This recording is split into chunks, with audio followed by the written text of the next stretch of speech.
Paradise is the eternal center of the universe of universes and the abiding place of the Universal Father, the Eternal Son, the Infinite Spirit, and their divine co-ordinates and associates.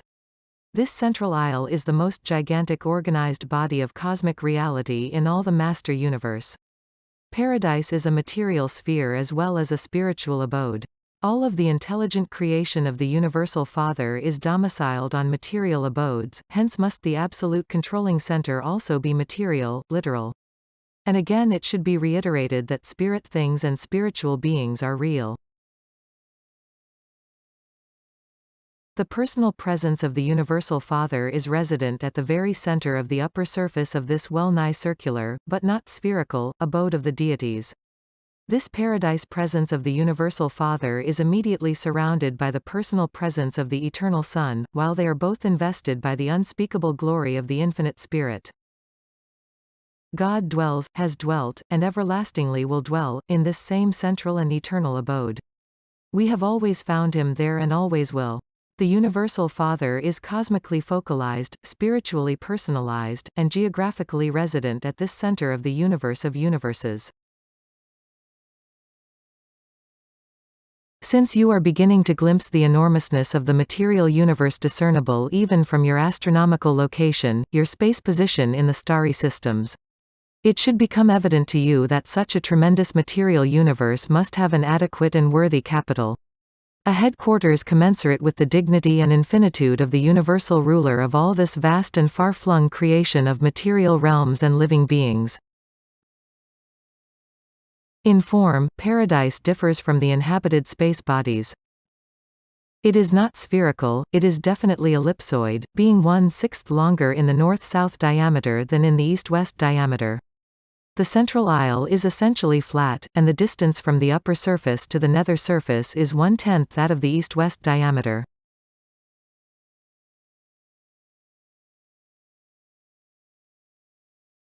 These differences in dimensions, taken in connection with its stationary status and the greater out-pressure of force energy at the north end of the isle, make it possible to establish absolute direction in the master universe.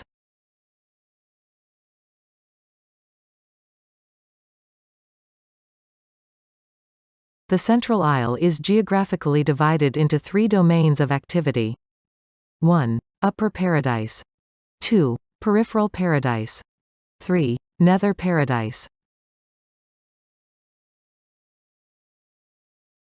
We speak of that surface of paradise which is occupied with personality activities as the upper side, and the opposite surface as the nether side. The periphery of paradise provides for activities that are not strictly personal or non-personal.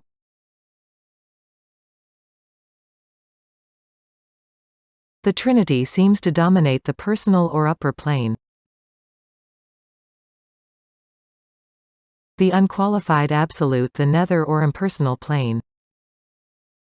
We hardly conceive of the unqualified absolute as a person, but we do think of the functional space presence of this absolute as focalized on nether paradise.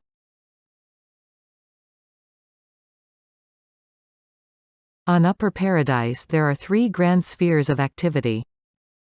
The deity presence, the most holy sphere, and the holy area. The vast region immediately surrounding the presence of the deities is set aside as the most holy sphere and is reserved for the functions of worship, trinitization, and high spiritual attainment. The holy area, the outlying or residential region, is divided into 7 concentric zones. Paradise is sometimes called the Father's house since it is his eternal residence, and these 7 zones are often designated the Father's paradise mansions. The inner or first zone is occupied by paradise citizens and the natives of Havona who may chance to be dwelling on paradise. The next or second zone is the residential area of the natives of the 7 superuniverses of time and space. This second zone is in part subdivided into 7 immense divisions, the paradise home of the spirit beings and ascendant creatures who hail from the universes of evolutionary progression.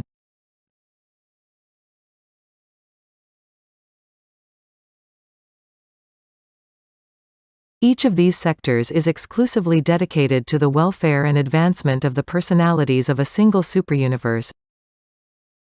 But these facilities are almost infinitely beyond the requirements of the present 7 superuniverses.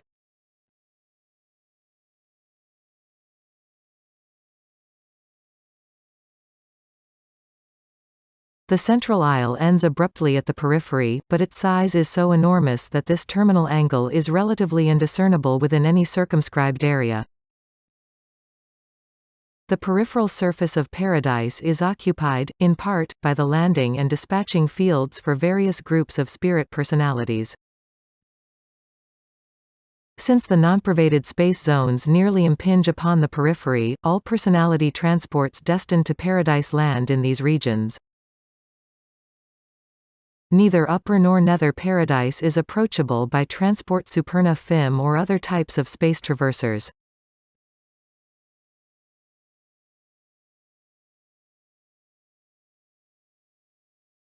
The 7 master spirits have their personal seats of power and authority on the 7 spheres of the spirit, which circle about Paradise in the space between the shining orbs of the sun and the inner circuit of the Havona worlds. But they maintain Force focal headquarters on the Paradise periphery. Here the slowly circulating presences of the 7 Supreme Power Directors indicate the location of the 7 flash stations for certain Paradise energies going forth to the 7 superuniverses.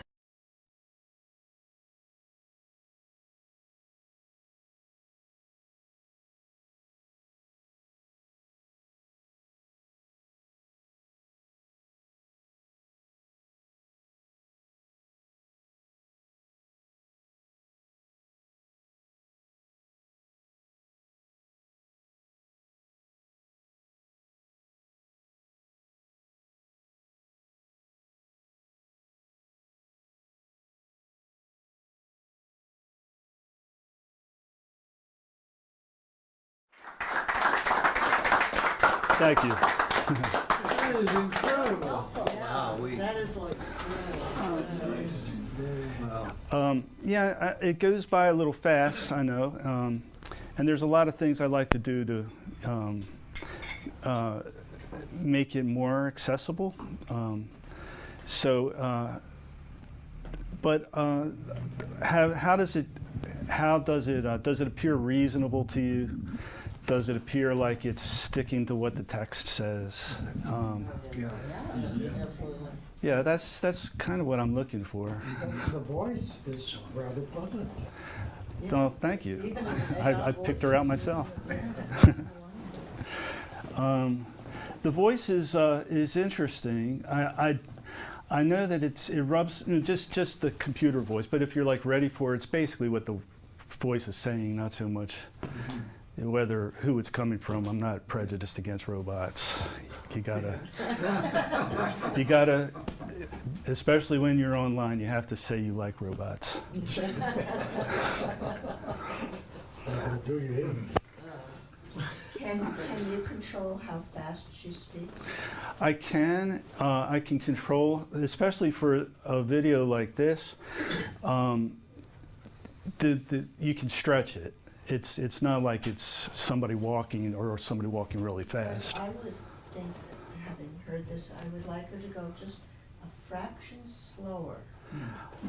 Yeah, I agree. It seems like she's rushing through it. I agree. If we're opening to discussion now, let's use the microphone, or the people at home won't hear it. Okay.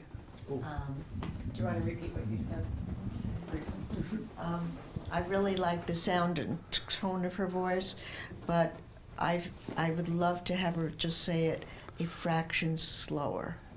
And so she's like talking to an audience rather than just reciting something. And maybe have more pauses between the important phrases that she's saying, and that could be done. It's just, I finished working on this like Saturday. And by finished, I don't really mean finished, because I really want to go back after I'm done more of paper 11 and just do another, like another sweep to see what else can be done. David, I'm curious how you did this. Did you have to feed measurements in? How did you get the dimensions to? Well, that's, I should mention a kind of software that is open source called Blender. They're on version 2.81 right now. Blender is a 3D software, 3D graphics software that you do modeling with. They can do modeling of cartoon characters or modeling of pretty much whatever you need to animate. So, but Blender is a great organization. They've been around for quite a while. They made this 3D software open source, so it's free, and they say it's free forever. They don't care about money, but they're getting all kinds of money because they don't care, I guess. They're getting money from game companies who don't want to pay really, really expensive fees to use the currently used software or subscription fees or whatever. It's free, so they can do pretty much whatever they want. So yeah, your scientists, you probably have used this kind of 3D software.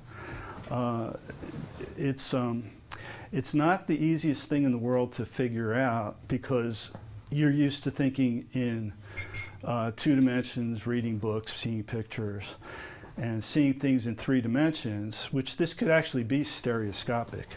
At some point, that, you know, why not? It's just different versions, like upgrades. So yeah, I really respect the Blender Foundation, and they're going to continue to make it better and better and easier. And the thing that's allowed me to do it, really, and I guess all of you that work with the 3D software, is the improvements in the computer speed. To render this, maybe this 8 minutes of video, you know, 5 years ago would have taken days, and then the computer might crash, you lose power or whatever. That didn't happen with this because computer speed, my computer speed is very good. So that's helpful, and that couldn't have been done by me that many years ago. Plus the concepting of how to work with 3D, because but to answer your question better, so you make a model. To do this, you start with Paradise. Paradise is definitely ellipsoid. So, and it follows these other patterns that are mentioned later on about a straightaway on the west and the east, and the roundedness of the curvature of the north and the south dimensions. So that, working on that, finding the amount of vectors to put around Paradise, and not knowing the software was like the first thing I had to do, because everything is these ellipses. To make the rest of the model, you have to have that first ellipse, which was up there about Paradise, the same ellipse. So that I finally figured out, and then I made more of the model, and then sorry, let's get a drink.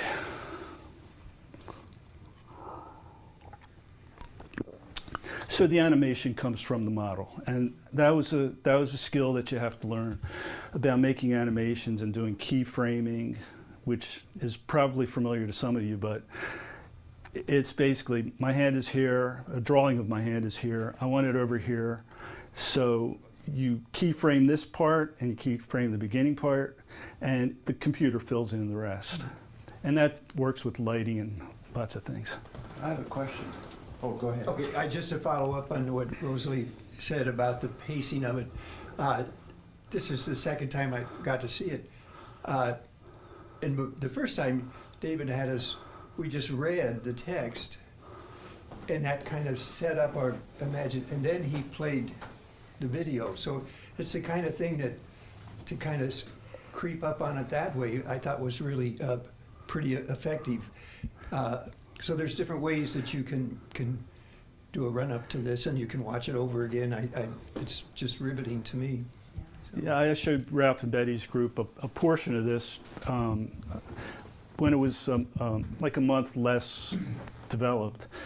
And so like you said, we read the passage that it was illustrating, and then we saw the video of it, and yeah, I think it really helped. Like if you're using this in study groups, you could find this on YouTube under the name Architecture of the Master Universe, or you could see it on masteruniverse.org if you go to the About page. That's where I think it should be on there at this point.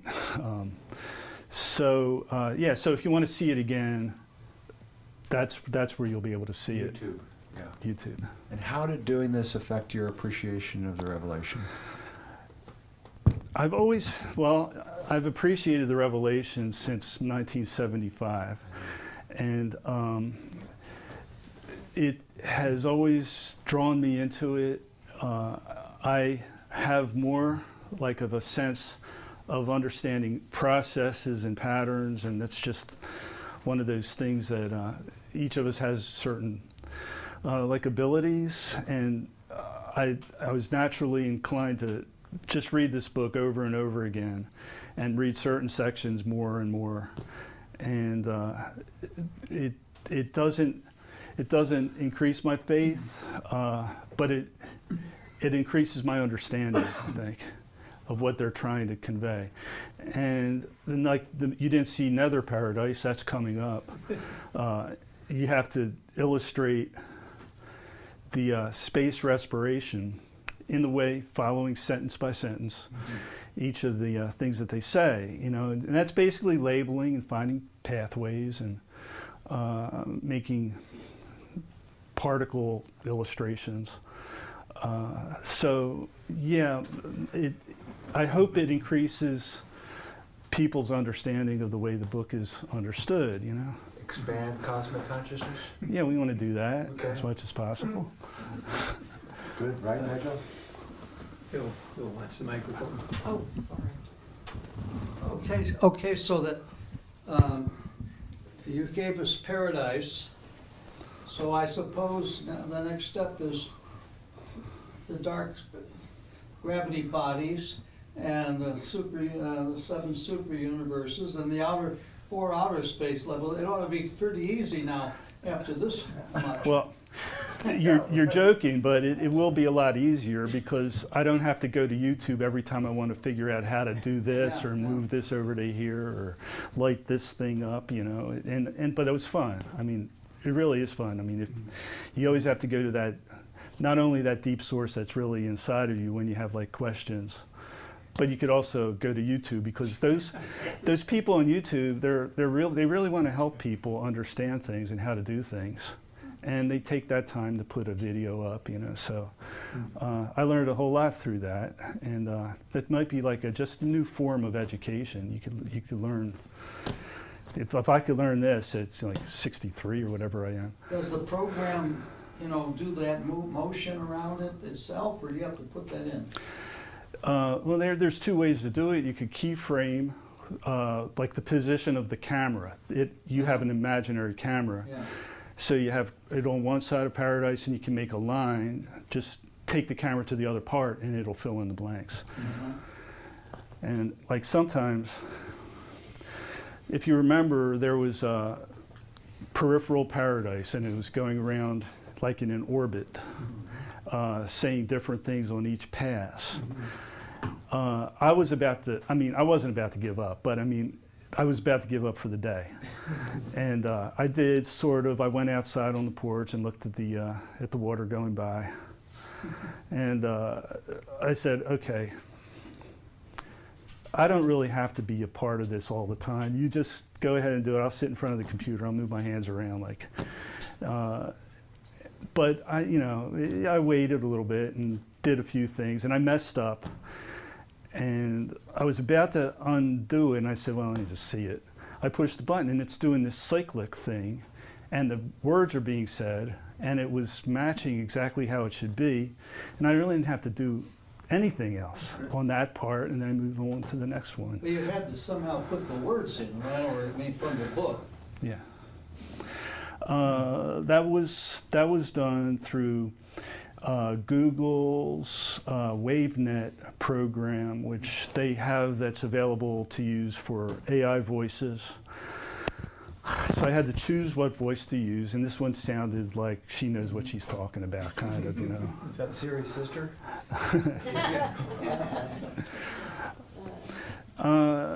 Yeah, so, but she would say things like, you know, paradise S, the biggest, gigantic, but it was S instead of is. So I did the script and changed the IS into IZ, and then she said it right. And the only thing I couldn't really get right, you probably noticed it, was seraphic transport, or there was one thing that was just a wrong emphasis of the word. I just couldn't figure out how to type that to get it to sound exactly right, but I'm sure there's a way.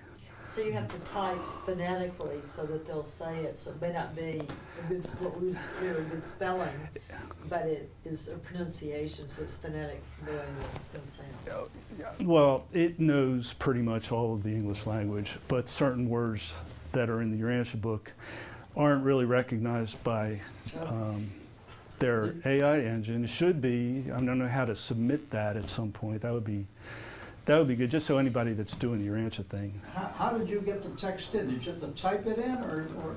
Yes. What you do is decide what the text should be, and then type it out and choose a font. Type it out nearby to what you want to apply it to. And if it's a flat surface, you just lower it down to the surface, and that's where it'll stay until you move it or change the color of it or whatever. And if it's on a curved surface, they have another process to actually like project it onto the surface. You just have to know. That's what I was watching the videos about, you know, to just learn how to do that kind of thing. So, oh, good. Well, you know, I'm a fan of yours from way back. Yeah. I think that's just absolutely incredible. I know that it's really for Urantia book readers, somebody who has maybe looked at paper 11. Is there any way, I mean, I'm really going to push your envelope here, David. Is there any way something like that could be done to inspire and to attract new readers to the Urantia book and say, wow, you mean there's really a place in the center. I mean, that was the first time I heard about the Urantia book, I was mainly impressed with the idea that God had a dwelling place. He was in the center of the universe. And it made sense to me. Where else would God be? You know? In the center of the universe. So is there any way that you think you could ever expand this to be something that could be useful to new readers or fairly new readers? Well, yeah, just at this point to continue with Nether Paradise and then space respiration and the Maltese cross pattern of what that might appear like in a three-dimensional form. And if it's interesting enough, I guess the kids would check it out, look at it if they're interested in the book at all. You know, if they want to study about cosmology, it might be a place to go. Or Nigel's work. Nigel has some videos and a lot of excellent things that he's done over the years. He's been in a lot of discussion groups. Nigel Nunn is his name, and we'll hear a little bit more from Nigel a little bit later. Tomorrow morning. Yeah. Okay. Wake up with Nigel. And there's a lot of good work, a lot of good websites that people could look at if they're interested, because people care about the book and they do things that they want to share, and that's what we're all about. I think everybody in the room. David, I think you've done quite a few charts, have you not, of various sections of the book? Yeah, that's in the almanac. That's always available on masteruniverse.org. Give that a plug, right? There's charts that are compiled from various sections of the book, and it just helps. Like the most recent one, a lot of the charts that come from the book come from going to the semi-annual meetings, because I like to bring something. I used to want to bring something on paper, and it would always be a different color of paper, and they would comment about that, you know. And so I would say I kill two birds with one stone. Sorry about the bird reference. And I know you wouldn't really kill a bird. no, I would not do that. That's. But yeah, I wanted to share that, and so I would also put what I brought into the almanac, and so I think the last thing I entered was beings without a discoverable form, and there's like 6 beings specified, and it ends with other ones. So yeah, that's one of the things that people can check out, the almanac. We had a few of those come by the door last night. The beings without, aliens. yeah. Did they knock, or could they knock? The weather was too bad. Well, we had the opportunity on Wednesday evening to see a pretty good musical play called Hamilton with Margie and Ralph and Betty, and they sung about a room where it happened. That's right. Yeah. And I feel like this is one of those rooms where it happened. It's something that is momentous, as what they sang about in Hamilton. And I know somebody, Gard Jameson, who knows about this room, and so I've always wanted to know more about it, and maybe Gard could tell us a few things if you wish. Sure. You're not. Well, this is the room where the forum would meet, and as you all know, it was 1924, I believe February 11th, that there was a wonderful announcement made by a Melchizedek, that there would be a new revelation being provided to the peoples of this planet. Up to that time, they really didn't know what the project was.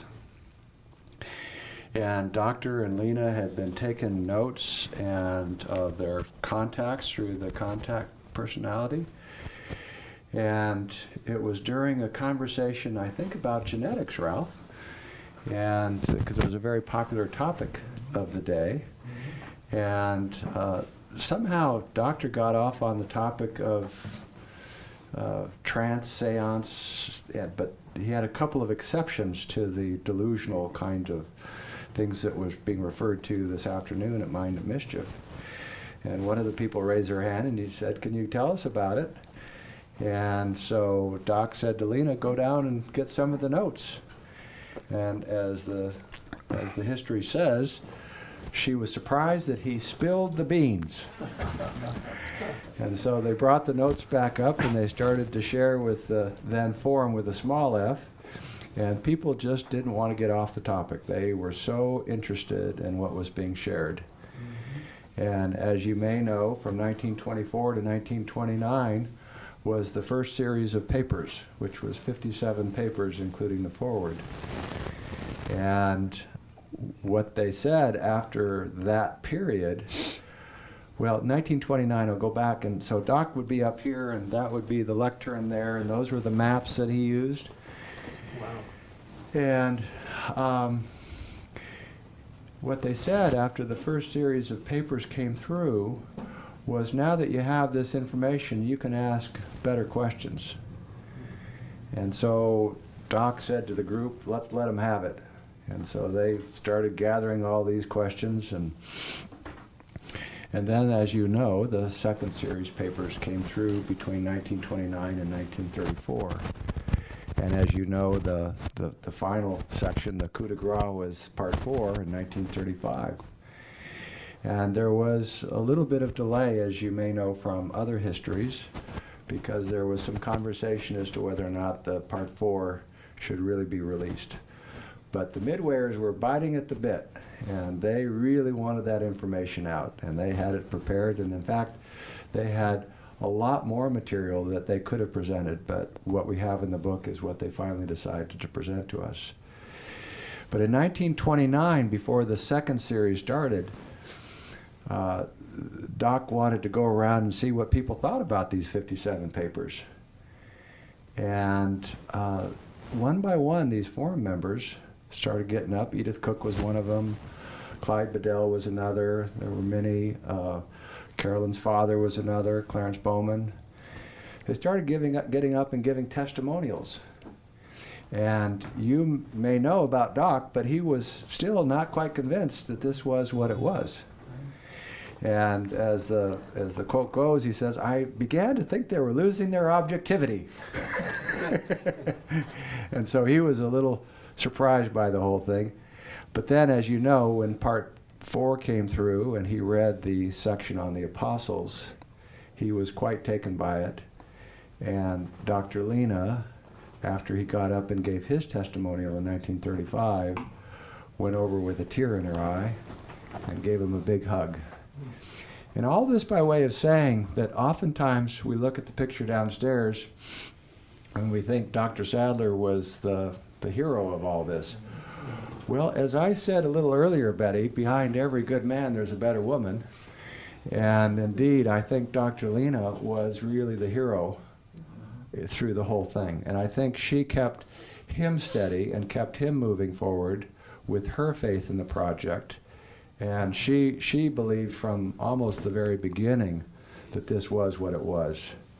And so I think that influence by his wife was monumental in terms of the success of the revelation, because, as you know, he was going around cutting wires and debunking, right, as you read in Mind of Mischief, people with Thurston, the amazing Thurston, who was a magician at the time, who was kind of the David Copperfield of the day. And so I could well imagine that Doctor might have walked away from the project if Lena hadn't been part of it. And so, and Christy, you know, she was here, and she came early on around 1922, and she had been a bank examiner. And I think that's pretty cool, and I think Dr. Sadler was very impressed because she was involved in detecting fraud in these various banks all over the Midwest. She was in charge of 500 bank examiners. People sometimes think she was just a secretary. No, she was a pretty magnificent person. But she was part of the original crew, and we think there was a stenographer or a secretary before Christie. But when they started to catch wind that something big was coming down the pike, they said, "We'll send you somebody who's going to help you out." And so one Saturday evening there was a car wreck, and a young lady just down the street was taken to Columbus Hospital, which is about a block down on the left, which is where it was. And she was attended to by Lena. And she said to Lena, after she was starting to recuperate, she said, "I'm starting to get this sort of visual that's coming across the screen of my imagination, or vision of numbers." And she says, "I don't know what it is." Well, they had been told that they would know who the new secretary was by the numbers. And they didn't give any more elaboration on that. So as soon as they heard about numbers, they said, "Well, why don't you come over and recuperate here at 533? And that's kind of when they fell in love with her, and she fell in love with them, and the rest is history. But when you think about the magnificence of the team that was put together, and you think about the period, what we've tried to do in the history is to give not only a sense of what happened, because we know that how it happened, we really don't have any appreciation, and we shouldn't have any appreciation, we were told. And that's one of the reasons why some people think a history shouldn't be written. Well, I agree with that, but nobody knows how it happened, so we're not going to write about that. We're just going to tell people that's a magnificent mystery. So when you think about those individuals, and then you think about the members of the forum that were here, it was an incredible group of people during a time where they had just come out of World War I, which was probably the most devastating war that had ever been fought. But then a lot of people forget, even more devastating than World War I, 1918, the Spanish flu, killed over 50 million people on the planet. And so this planet was a wreck. And then you fall into the Depression, and you fall into the various events that occurred while this revelation was going on. And they had to actually stop it for a while because the Depression was so severe. So in 1933, they actually disbanded for a year until things got a little better. The forum did? Yeah. And then, as you know, they sort of locked down the forum in 1935 after the Part 4 because they wanted an intense review of the papers that were now there. And they wanted a serious dive in terms of studying, and they wanted to clarify ambiguities and really make sure that it was being comprehended. So what we also know is that there were, as I keep reminding Mo, there were invisible beings that were watching Clyde Bedell and Edith Cook and these various people and their facial response to the words that were being shared. And it was kind of fun because Dr. Sadler would come up to the podium on Sunday afternoon and he would say, well, we got some answers to our questions. And he would start reading those answers and everybody would just light up. What was the process? So did they read a paper and then people would mull about it for like a week or so? And then they would read a paper and they would start developing questions right after they read it. And then they'd put those questions into the big vault, which you've seen probably downstairs, and they'd be gone. Okay. And then something would come back in the handwriting of the contact personality. And again, nobody knows how it happened, and I'm not interested in asking questions. Right. Two things you just said. The mic. One is that the forward came in in the beginning. I was under the impression from what I'd read or heard that it came later, and that even that Sadler and Sadler Jr. were contemplating writing a forward, and that they heard bug off. And the other thing you said just now, if I can recall what it was. Bug off was not an exact quote. Yeah, no, right. They probably preferred another method. But I mean, I thought that, the forward says you have to read the rest of it before you can understand the forward. But of course, they had, if that came in early, then they couldn't read the rest of it before the forward. Well, what you need to know is there was a lot of amplification that occurred. So the forward wasn't in its final form in the first session. So, for instance, the list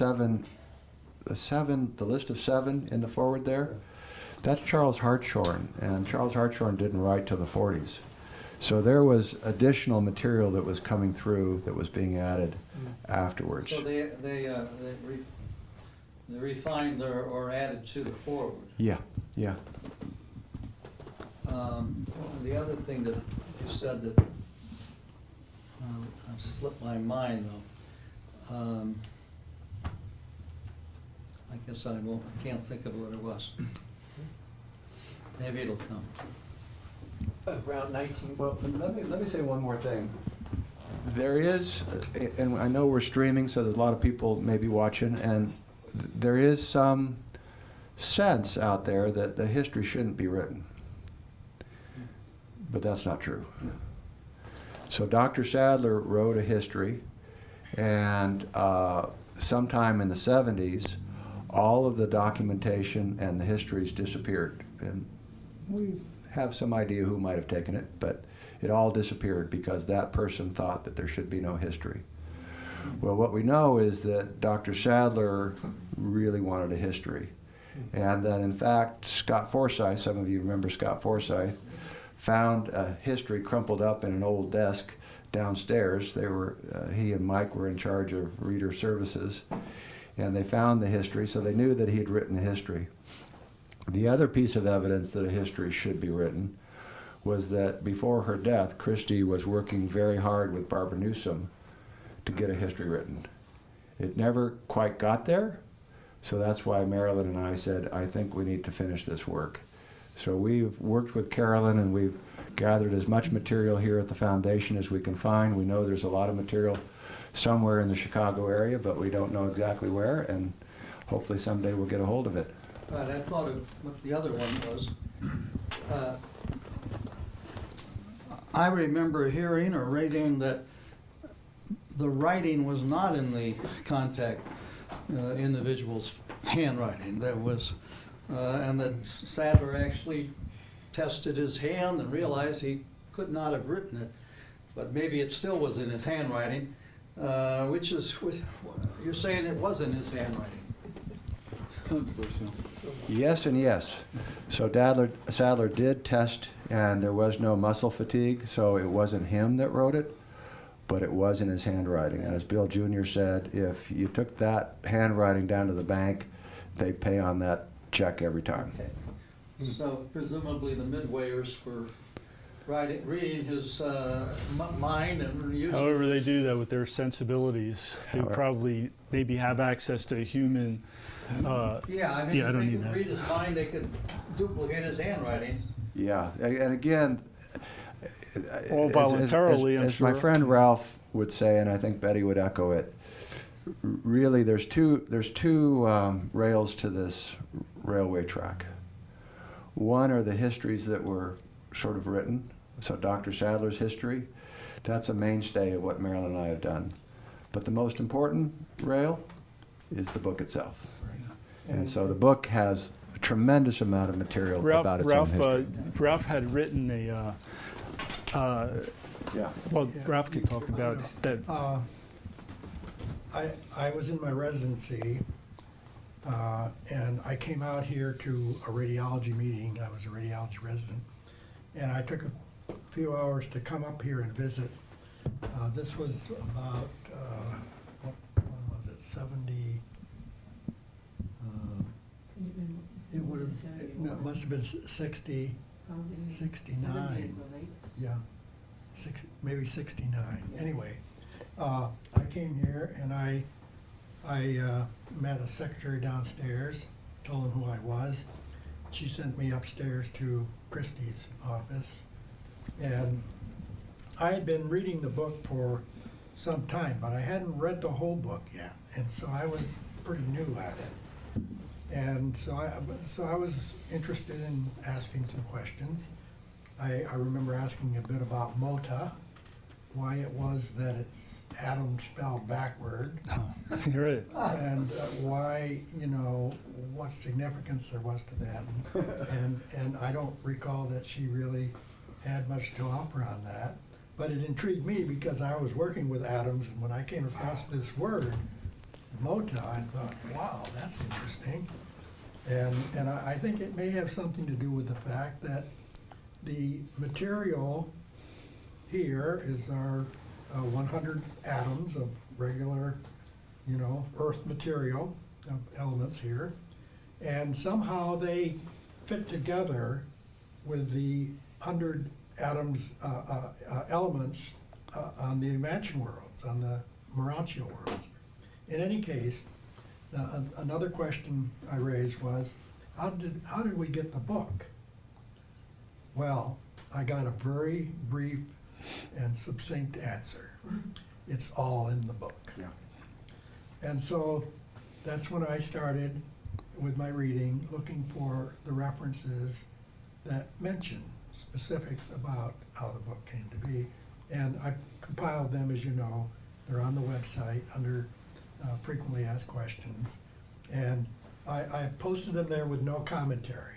I organized them, so I had a few titles that are my own, but otherwise it's just what's in the book, like Christy said. And that speaks to the point that you just made. There's the human view of what happened, and then there's the real view that the midwayers know about. Yeah. And it's a little bit like the resurrection of Jesus. There's the human concept of what happened, and then there's the real concept of what happened. Right. And the empty tomb, which was the evidence, really was totally irrelevant, which is interesting. Yeah, we tend to follow the religion of Jesus rather than the religion about Jesus. Yes. And this is just the kind of discussion which is it's interesting about how the Urantia book is formed, and we want to go. And I get, if you're interested, we could look at histories and hear it. But like, this house is not a worship house. It's not a church. It's not a sanctuary. Well, it's sort of maybe a sanctuary a little We'll bit. be worship at 8 o'clock in the morning. Yes.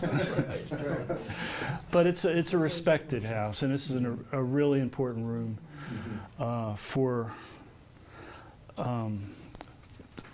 the continuance of the planet, really. Oh, you have a mic. Okay. Bruce, yes. No, Oh, okay. I think Joanne. Joanne. Well, we've had a question from the audience that may not be relevant to what you presented, but maybe somebody here has an answer. It's a general discussion, really. For David, who wants to know, how do master spirit abodes follow the super universes when the paradise worlds move clockwise and the super universes move counterclockwise? He said, what am I missing? Well, we'd have to show it again, but I believe that the super universe Master spirits. the master spirits follow the supreme power directors. Well, I don't know. I mean, do they represent? Was it in there? I think they were going. I didn't think so either. We could watch it again if you think it's in there, or you could pause it and show us. Would you like to see it again? Anybody? Well, I sure would. I would love to see it. Well, I think that would be good. I'd see it 5 times. 5 times? I think we have time. No, I- That's all right. Yes, the supreme, You got 30 minutes. he has a master spirit, Okay. not the, But not the super universes. See, that's the sequel. And he didn't have the other. Yeah, they're not- Can you no, they explain? don't have that. But we are going to We worship. could try to talk if you want. Oh, I guess we're still online, so as I try to find out how to get this to full While you do screen. that, maybe Ralph can try to Well, explain it. I'm reasonably certain that the master spirits move around opposite the seven super universes, each one opposite the one that they're in charge of, That's true. and that they Right. continue to rotate along with the 7 super universes. It's paradise, it's stationary. Right, right. Right. But he didn't have the super universes, he had master spirits, Right. which Yeah. indicated he would extend them. Good question. But they were, this is a question for me. They were thinking, or this person was thinking that they were tacked to the Havana as it went this way, and everything was, and they were wondering, since they were trying to tack the master spirits down to the Havana, but they're not. They're on the edge, and they stay no matter what opposite their super universe. The flash stations. Right, there you go. Yeah, the question was about the master spirits and their rotation, the way they move with the super universes. Master spirit abodes follow the super universes when the paradise worlds move clockwise and the super universes move counterclockwise. Oh, well, okay, maybe I understand now.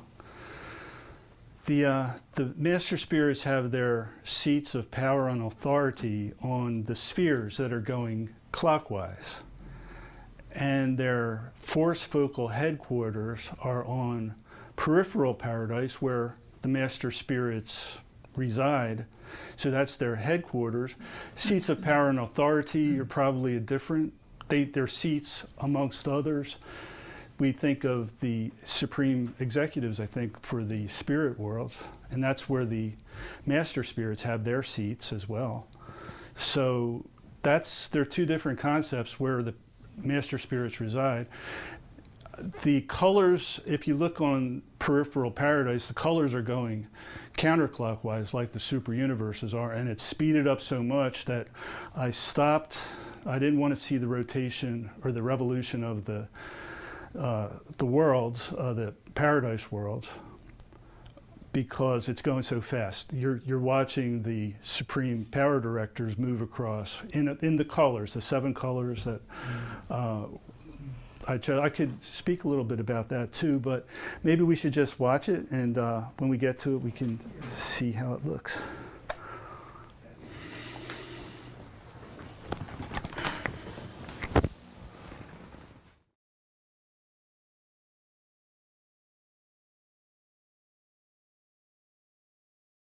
Paradise is the eternal center of the universe of universes and the abiding place of the Universal Father, the Eternal Son, the Infinite Spirit, and their divine coordinates and associates. This central isle is the most gigantic organized body of cosmic reality in all the master universe. Paradise is a material sphere as well as a spiritual abode. All of the intelligent creation of the Universal Father is domiciled on material abodes, hence must the absolute controlling center also be material, literal. And again it should be reiterated that spirit things and spiritual beings are real. The personal presence of the Universal Father is resident at the very center of the upper surface of this well-nigh circular, but not spherical, abode of the deities. This paradise presence of the Universal Father is immediately surrounded by the personal presence of the Eternal Son, while they are both invested by the unspeakable glory of the Infinite Spirit. God dwells, has dwelt, and everlastingly will dwell, in this same central and eternal abode. We have always found him there and always will. The Universal Father is cosmically focalized, spiritually personalized, and geographically resident at this center of the universe of universes. Since you are beginning to glimpse the enormousness of the material universe discernible even from your astronomical location, your space position in the starry systems, it should become evident to you that such a tremendous material universe must have an adequate and worthy capital.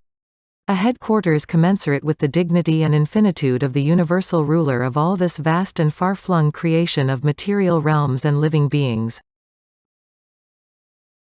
In form, paradise differs from the inhabited space bodies. It is not spherical, it is definitely ellipsoid, being 1/6 longer in the north-south diameter than in the east-west diameter. The central isle is essentially flat, and the distance from the upper surface to the nether surface is 1/10 that of the east-west diameter.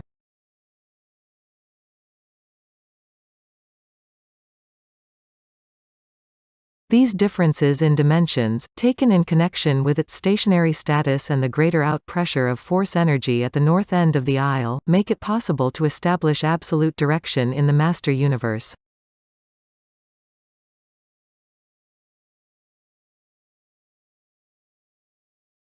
The central isle is geographically divided into 3 domains of activity.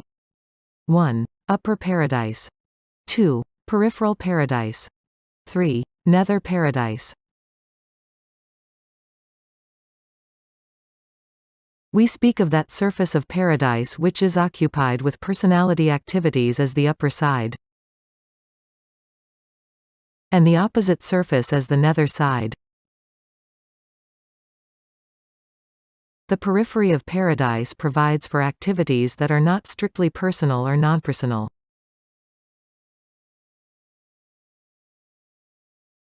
The Trinity seems to dominate the personal or upper plane. The unqualified absolute the nether or impersonal plane. We hardly conceive of the unqualified absolute as a person, but we do think of the functional space presence of this absolute as focalized on nether paradise.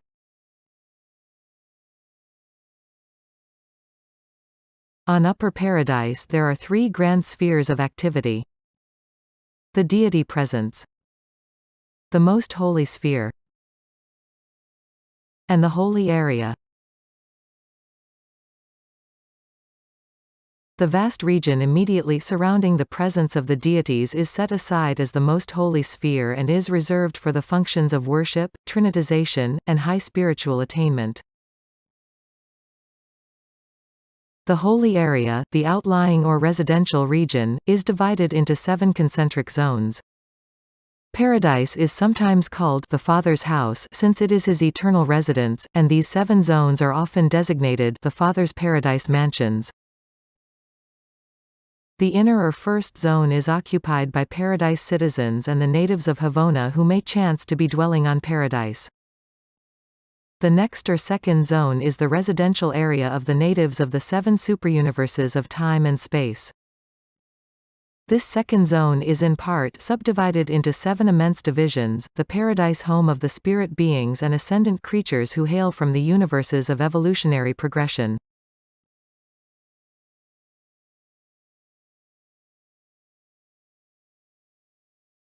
Each of these sectors is exclusively dedicated to the welfare and advancement of the personalities of a single superuniverse.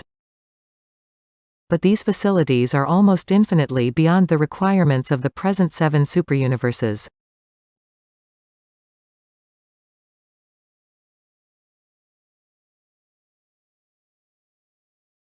The central aisle ends abruptly at the periphery, but its size is so enormous that this terminal angle is relatively indiscernible within any circumscribed area. The peripheral surface of paradise is occupied, in part, by the landing and dispatching fields for various groups of spirit personalities. Since the non-pervaded space zones nearly impinge upon the periphery, all personality transports destined to paradise land in these regions. Neither upper nor nether paradise is approachable by transport superna fim or other types of space traversers.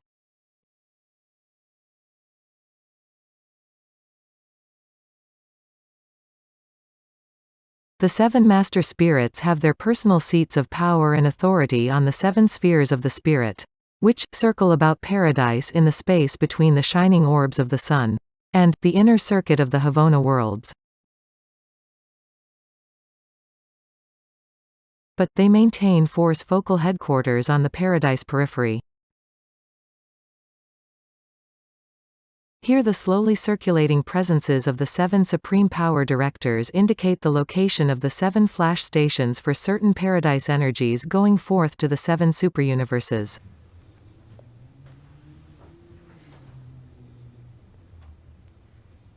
You had those anti-clockwise. Yeah, yeah. Okay, so that's things going around things. But I have would you like Paul Anderson is a would you like to read that poem? I'll have to get it. I might have a copy for you.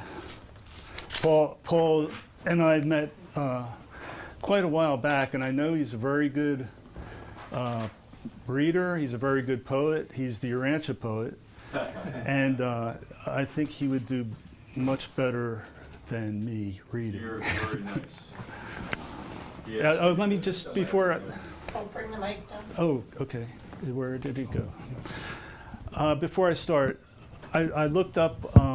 Well, I know I was reading the book and I saw the phrase "whence I come, whither I go." Or